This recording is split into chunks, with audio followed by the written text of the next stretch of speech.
Welcome बच्चों। तो एक क्वेश्चन सॉल्व करते हैं और एक क्वेश्चन आईआईटी जेईई मेन 2024 में पूछा गया है। क्वेश्चन की स्टेटमेंट कुछ ऐसी है। If A denotes the sum of all coefficients in the expansion of 1 minus 3x plus 10x square whole to the power n and B denotes the sum of all the coefficients in the expansion of 1 plus x square whole to the power n then and इसके corresponding ये चार options अपने को दिए गए हैं।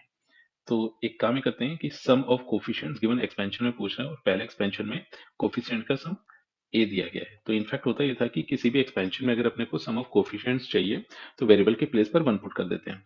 अब जैसे ही यहाँ पर वेरिएबल के प्लेस पर वन पुट किया तो पहले एक्सपेंशन के लिए ए अपने को मिल जाएगा 1 minus 3 plus 10 to the power n। तो फर्दर इसको सिंप्लीफाई करें तो ये मिल गया a is equal to 8 power n।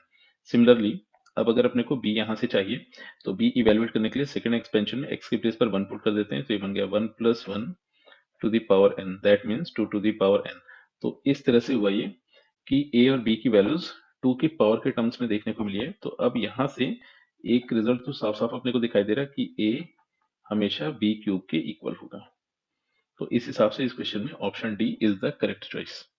और इसको इस तरह से देखा जा सकता है कि अगर ये जो इक्वेशन दी गई दोनों तरफ क्यूब कर दें तो बी क्यूब अपने को मिल जाएगा 2 पावर n होल क्यूब।